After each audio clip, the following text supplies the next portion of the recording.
Hello students, आपका chapter चल रहा है सदिश विश्लेषण तथा प्रक्षेपीय गति। थ्योरी आप पढ़ चुके हैं। इसके न्यूमेरिकल देखिए। जब क्रिकेट का कोई खिलाड़ी किसी गेंद को 100 मीटर की अधिकतम क्षैतिज दूरी तक फेंक सकता है, वह उसी गेंद को जमीन से ऊपर कितनी ऊंचाई तक फेंक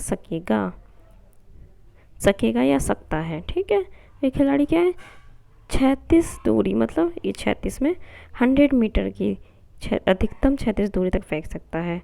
फिर क्या कह रहे हैं, गेंद को ज़मीन से ऊपर की ओर कह रहे हैं, ऊपर तक, कहाँ तक, कितनी ऊंचाई तक ये फेंक सकता है। ऊंचाई क्या होगी, मैक्सिमम ऊंचाई पूछ रहे हैं। ठीक है, अधिकतम परास हमें दिया है, ये 100 मीटर दिया है। अधिकतम परास का फॉर्मूला होता है U²/G। हमसे पूछा गया है अधिकतम ऊंचाई H मैक्सिमम, इसका फॉर्मूला होता है U²/2G। ठीक है, तो इसमें देखिए, जब H हमने लिखा है हाफ U²/G, इसमें ये U²/G जो है ये क्या है, ये हमारा अधिकतम परास है। तो इसकी जगह हम क्या लिख सकते हैं, अधिकतम परास। अधिकतम परास की वैल्यू हमें कितनी दी है, 100 दी है। तो इसकी कैलकुलेशन करेंगे तो यह जाएगा 50 मीटर। इसका मतलब है कितनी ऊंचाई तक फेंक सकता है, 50 मीटर तक। नेक्स्ट क्वेश्चन है, इसमें आपका कोई गोली 36 से 30 डिग्री कोण पर दागी गई है और धरातल पर 3 किलोमीटर दूर गिरती है। इसके प्रक्षेप्य के कोण का समायोजन करके क्या 5 किलोमीटर दूर स्थित लक्ष्य का भेद किया जा सकता है।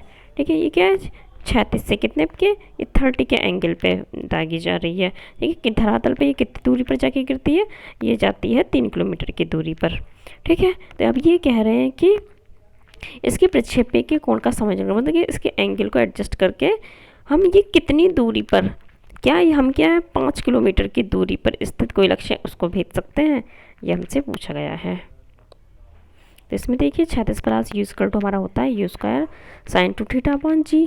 अगर हम यहाँ से U²/G निकालें तो R/sin2θ आ जाएगा, ये अपन में पहुँच जाएगा। और अधिकतम परास का फॉर्मूला होता है U²/G, मतलब कि अधिकतम परास के लिए sin2θ की वैल्यू 1 हो जाती है, तो U²/G हो गया। अगर हमें R की वैल्यू हमें दी है 3 किलोमीटर की दूरी पर दागी मतलब कि वो फेंक सकता है। ठीक है, तो इसको मीटर में चेंज कर लिया, 3 × 10³ मीटर। प्रक्षेप्य कोण हमें दिया है 30 डिग्री।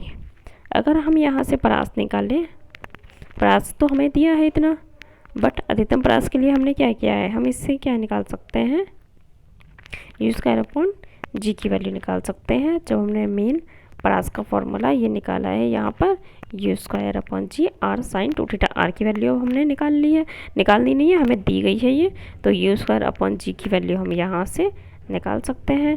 तो ये देखिए U²/G आ गया 3 × 10³ साइन 60, sin2θ था, थीटा की वैल्यू 30 थी, तो यहाँ पर हमारा हो गया sin60। अब यहाँ पर sin60 की वैल्यू लगाएंगे √3/2। यहाँ से U²/G की वैल्यू आ जाएगी, और कैलकुलेशन करेंगे तो 2√3 × 10³ मीटर। यही क्या है, हमारा अधिकतम परास है। तो अधिकतम परास की वैल्यू आ गई हमारी, ये कितनी आ जाएगी, 3.464 किलोमीटर। गोली का अधिकतम परास कितना है, अधिकतम परास हमें दिया है, हमारा कितना है अधिकतम परास 3.46 किलोमीटर, जो कि 5 किलोमीटर से क्या है, कम है।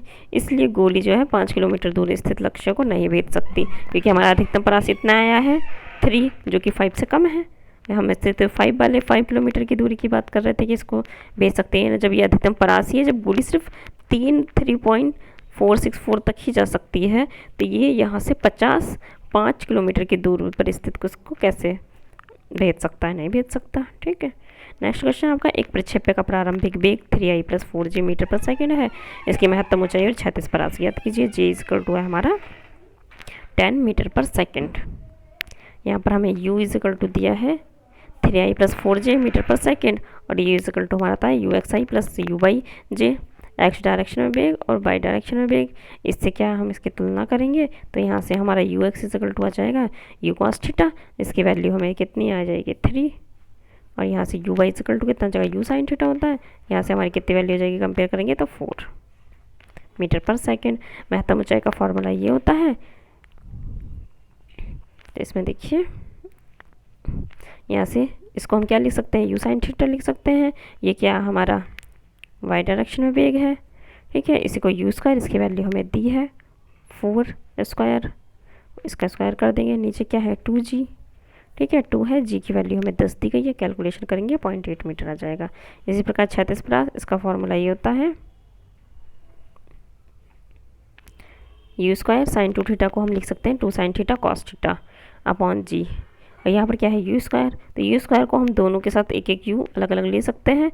इसे यू साइन थीटा ले लिया, इधर यू कॉस थीटा ले लिया, ठीक है। You sine theta you cos theta दोनों की वैल्यू हमारे पास है। इसकी यही क्या है हमारा बाई डायरेक्शन में वेग, और ये क्या है हमारा एक्स डायरेक्शन में, दोनों की वैल्यू हमारे पास है। तो इसकी ये 2, इसकी वैल्यू है 4 और यू एक्स की वैल्यू 3 अपॉन में 10। इनकी कैलकुलेशन करेंगे, आंसर आ जाएगा 2.4 मीटर। नेक्स्ट क्वेश्चन है आपका इसमें, एक प्रक्षेप्य का प्रारंभिक वेग 30i + 440j metre per second है। इनका प्रक्षेपण कोण, उन्नयन काल, महत्तम ऊंचाई तथा क्षैतिज परास ज्ञात कीजिए। g = 10 मीटर पर सेकंड है। वेग u = हमें दिया है 30i + 40j, इसकी कंपेयर करेंगे uxi + 4yj से। यहाँ से क्षैतिज घटक आ जाएगा हमारा कितना, u cos थीटा 30 और बाई साइन थीटा 40। प्रक्षेप्य का कोण कितना है, थीटा है हमारा, और tan थीटा = हमारा होता है u//ux। ये इसकी वैल्यू है दोनों के हमारे पास, दोनों की वैल्यू पुट कर देंगे। यहाँ से tan थीटा आ गया हमारा 4/3, तो यहाँ से थीटा = हो जाएगा tan 1 4/3। उल्लेन काल पूछा है, उल्लेन काल का फॉर्मूला होता है हमारा ये, यहाँ से 2 और ये है हमारा क्या बाई डायरेक्शन में कंपोनेंट वेग ऊर्ध्वाधर घटक, तो ये जाएगा 2 × 40/10, ये आ जाएगा 8 सेकेंड। आगे आपका महत्तम ऊंचाई h, इसका फॉर्मूला होता है U square sine square theta upon 2g। इसको लिख सकते हैं हम यू साइन थीटा, इसका स्क्वायर करेंगे तो इसकी वैल्यू कितनी है बस 40, इसका स्क्वायर कर देंगे अपॉन में 2, g की वैल्यू 10, कैलकुलेशन करेंगे ये जाएगा 80 मीटर। आगे आपका क्षैतिज परास r, क्षैतिज वेग इंटू उल्लेन काल, ये होता है हमारा क्षैतिज वेग हमारा 30 है, उल्लेन काल हमारा हमने अभी निकाला है 8, कैलकुलेशन करेंगे आ जाएगा 40 मीटर आंसर। नेक्स्ट क्वेश्चन है आपका, एक प्रक्षेप्य का ऊर्ध्वाधर तल में प्रक्षेप्य पथ y = ax - bx स्क्वायर है, जहाँ a व b नियतांक है तथा x व y प्रक्षेपण बिंदु से प्रक्षेप्य के क्रम से क्षैतिज व ऊर्ध्वाधर दूरियां हैं, ठीक है। x और y क्या है, ऊर्ध्वाधर दूरियां हैं। प्रक्षेप्य द्वारा अर्जित महत्तम ऊंचाई और महत्तम ऊंचाई पर वेग तथा क्षैतिज से प्रक्षेपण कोण ज्ञात कीजिए। हमारी इक्वेशन दी है प्रक्षेप्य पथ की y = ax - bx स्क्वायर, और हमारी स्टैंडर्ड इक्वेशन क्या होती है y = tan θx -½ gx square upon 2u square cos theta. इस इक्वेशन की इससे कंपेयर करेंगे तो यहाँ से हम a और b की वैल्यू लिख सकते हैं। यहाँ से कंपेयर करेंगे तो यहाँ से हमारा a = आ जाएगा tan थीटा, ये देखिए इसकी जगह क्या है a tan थीटा, और इस b का कितना जाएगा ये वाली टर्म, ठीक है। तो tan थीटा = आ गया b = आ जाएगा g/2 square cos square theta. यहाँ से अगर हम u स्क्वायर अपॉन g निकालें तो ये क्या हो जाएगा, ये इधर चला जाएगा, g इसके अपॉन में जाएगा और b इसके अपॉन में आ जाएगा, तो यहाँ से u स्क्वायर अपॉन g हो जाएगा 1/2b cos स्क्वायर थीटा। महत्तम ऊंचाई का फॉर्मूला होता है ये, यहाँ पर u स्क्वायर अपॉन g, इसकी वैल्यू हमने ये लिखी है, इसकी जगह ये लिख सकते हैं, हमने ये पुट कर दी है यहाँ पर। तो यहाँ से हमारा आ गया 1/4b sine square theta upon cos square theta, और ये हमारा tan होता है, स्क्वायर है तो स्क्वायर हो जाएगा, ठीक है। और tan की वैल्यू क्या है, tan = क्या है a = हमारा tan है, तो tan की जगह हम ये रखेंगे, स्क्वायर है तो इसका स्क्वायर कर दिया। आगे आपका महत्तम ऊंचाई पर ऊर्ध्वाधर वेग 0 होगा, केवल क्षैतिज वेग ही होगा। यहाँ पर है महत्तम ऊंचाई की बात कर रहे हैं, तो इस जगह पर कोई प्रक्षेप्य पथ है तो यहाँ पर क्या होगा वेग तो 0 हो गया इस पॉइंट पर पहुँचने के बाद, ठीक है। क्षैतिज वेग होगा जो कि ux = u cos थीटा, यहाँ से u तो u है ही, और यहाँ से अगर हम cos थीटा की वैल्यू लिखें तो यहाँ जाएगी √g 1/u √g/2b। ये इक्वेशन फर्स्ट से हमारी cos थीटा की वैल्यू ये है कि 1/u √g/2b। यहाँ से u से u कैंसिल हो जाएगा अंडर रूट में आ गया g/2b। यहाँ से कॉस स्क्वायर थीटा अगर हम निकालें तो यह जाएगा g/2u²b और कॉस थीटा की वैल्यू ये आ जाएगी। यही हमने यहाँ पर पुट की है। ठीक है, ये हमारा आंसर हो गया यू का। प्रक्षेप्य कोण tan थीटा इक्वल टू हमारा ए दिया है, तो थीटा इक्वल टू अगर हम निकालेंगे तो tan इनवर्स ही हो जाएगा। ठीक है, नेक्स्ट क्वेश्चन है, एक पत्थर 10 मीटर पर सेकंड के वेग से 36 के साथ 30 डिग्री के कोण पर एक मीनार की चोटी से ऊपर की ओर फेंका जाता है।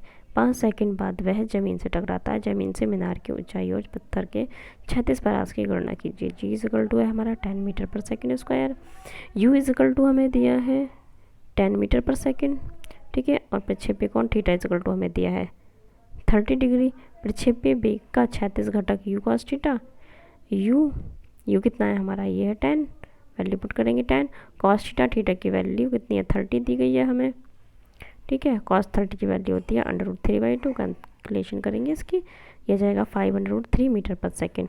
वेग का ऊर्ध्वाधर घटक u sine theta 10 × sine 30, sine 30 की वैल्यू हाफ होती है, कैलकुलेशन करेंगे 5 मीटर पर सेकेंड आ गया। मीनार की ऊंचाई निकालने के लिए एच इक्वल टू यू/, ऊर्ध्वाधर घटक × 2 + हाफ GT²। ये उसी फॉर्मूले से आया, S equal to U2 + half GT² जो था उसी से हमने निकाला है ये ऊंचाई का फॉर्मूला। u/, वेग के ऊर्ध्वाधर वेग क्या है, ऊर्ध्वाधर घटक क्या है, नीचे की ओर है। ठीक है, यहाँ से फेंका जा रहा है ना। ठीक है, ये मीनार की ऊंचाई थी, ये मीनार थी, मीनार की ऊंचाई से यहाँ से ये इस टाइप से नीचे की ओर फेंका जा रहा है, इसलिए माइनस में लिया है, -5 मीटर पर सेकेंड। और टी हमें 5 सेकेंड बाद की बात कर रहे हैं, तो एच इक्वल टू टी की जगह कितना है 5, u/, की वैल्यू -5, हाफ 10 × 10 की पावर 5 का स्क्वायर करेंगे, 5 GT² है, टी की वैल्यू 5 है, इसकी कैलकुलेशन करेंगे, ये आ जाएगा 100 मीटर। ठीक है, और हमसे पूछा गया है 36 परास, यदि पत्थर फेंके जाने के टी समय पश्चात जमीन से टकराता है तब 36 परास कितना होगा, 36 वेग इंटू समय ux इंटू टी। ux की वैल्यू हमने ऊपर निकाली है 5√3 इंटू टी की वैल्यू भी निकली है 5, कैलकुलेशन करेंगे तो यह आ जाएगा 43.3 मीटर।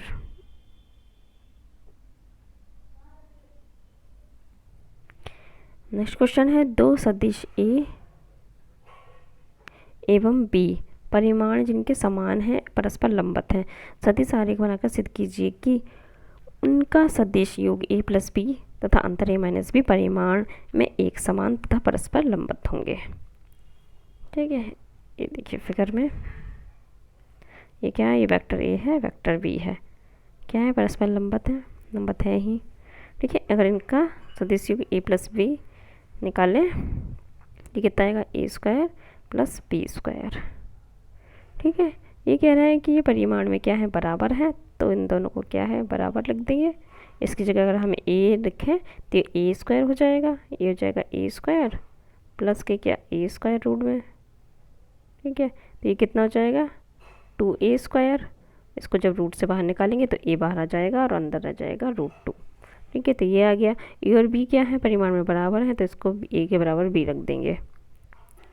ठीक है, ये क्या है, a - b। अगर इनका अंतर देखें, अंतर भी क्या है, a² + b²।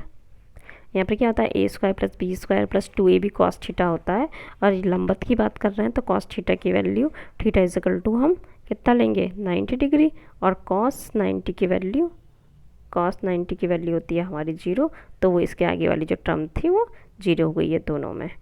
ठीक है, यहाँ पर उसी प्रकार से जैसा ये अभी ऊपर किया है सेम है बिल्कुल, परिमाण में बराबर है तो बराबर रख देंगे, a √2 आ जाएगा, और बराबर है ये और b परिमाण में तो इसकी a की जगह b रख देंगे। अर्थात OP की लंबाई OQ की लंबाई तथा POQ 90 डिग्री है। कौन सा, POQ, ये वाला, ये क्या है हमारा 90 डिग्री है, परस्पर लंबवत है।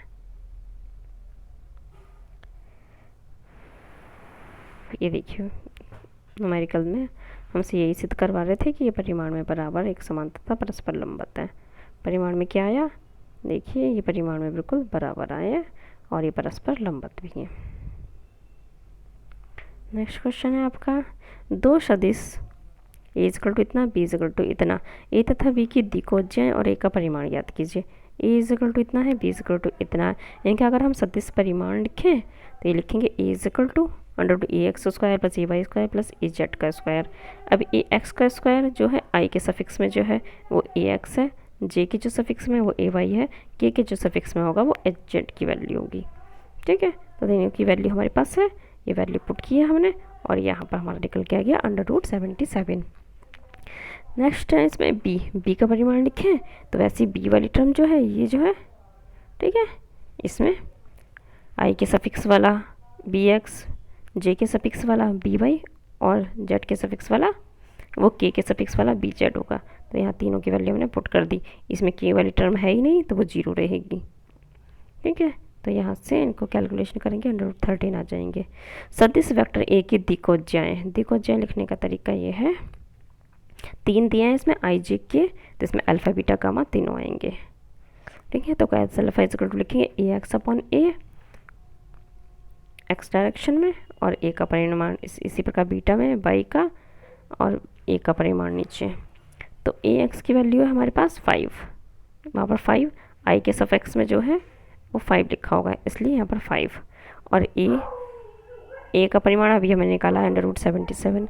इसी प्रकार ए वाई की वैल्यू जो जे के सफिक्स में है वो 6 है, परिमाण 77 है। कॉस गामा ए जेड की वैल्यू 4 है, -4 और ए की वैल्यू भी निकाली है, ये है। इसी प्रकार से सदिश बी की दिक्कोज्याएं लिखेंगे, कॉस अल्फ़ा डैश करके लिख दिया, इसको डैश में लिख दिया है, beta dash and gamma dash. Gamma dash की हमें ज़रूरत नहीं पड़ी क्योंकि हमारा बी जेड की वैल्यू क्या है 0 है, क्योंकि हमारा के की टर्म उसमें है ही नहीं। तो इसकी वैल्यू बी एक्स आई के सफिक्स में 2 है, √13 बी का ये परिमाण हमने अभी निकाला है, कॉस बीटा बी वाई जे के जो सफिक्स में है अपॉन बी 3 अपॉन √13। तो ये क्या है हमारी दिक्कोज्याएं आ गई बी की। इसी प्रकार हमने ए की भी निकाल ली हैं। ठीक है, ये देखिए कॉस गामा की क्या है 0 बताया ही था भी। और हमसे क्या पूछा गया ए का परिमाण हम पहले ही निकाल चुके हैं √77। आगे आपका यदि सदिश 0.6i प्लस 8.8j प्लस सी के एकांक सदिश है तो सी का मान ज्ञात कीजिए। इसके लिए देखिए दिया गया सदिश एकांक सदिश है अतः इसका परिमाण 1 होगा। ठीक है, इसका परिमाण क्या है 1 होगा। तो इसके सफिक्स में इसको एक्स वाई टर्म की टर्म में हमने लिख लिया इसके, तो ए एक्स का स्क्वायर प्लस ए वाई का स्क्वायर प्लस ए जेड का स्क्वायर, आई के सफिक्स वाला ये है, वाई के सफिक्स वाला ए वाई है, के सफिक्स वाला ए जेड है। तीनों की वैल्यू हमारे पास है, तीनों की वैल्यू हमने यहाँ पर पुट कर दी। के सफिक्स में जो है हमारा सी लिखा हुआ है तो सी लिख दिया इजकल टू 1। दोनों और क्या है रूट हटाने के लिए स्क्वायर करेंगे तब क्या है ये रूट हट जाएगा और ये दोनों क्या है जुड़ जाएंगे, ये बन आ जाएगा। ठीक है, क्योंकि ये कितना है 0.6 है तो यहाँ से कितना जाएगा 0.36 और ये कितना है 0.8 तो ये हो जाएगा हमारा 0.64। ठीक है, यहाँ पर ये कितना हो जाएगा 6 और 4 इनको प्लस करेंगे तो 0 और 3 और 6 9 इसलिए 1 और ये इसकी जगह कितना जाएगा 1। तो यहाँ पर 2 के बाद पॉइंट लगाना है तो ये आ जाएगा 1.1 ही आ जाएगा, मतलब सी स्क्वायर इक्वल टू 1। अब यहाँ पर सी स्क्वायर है, इधर 1 लिखा हुआ इधर भी 1 लिखा हुआ है, इसको इधर लेके जाएंगे तो माइनस में कैंसिल हो जाएगा 0 आ जाएगा। तो सी की वैल्यू हमारी यहाँ से 0 आ गई।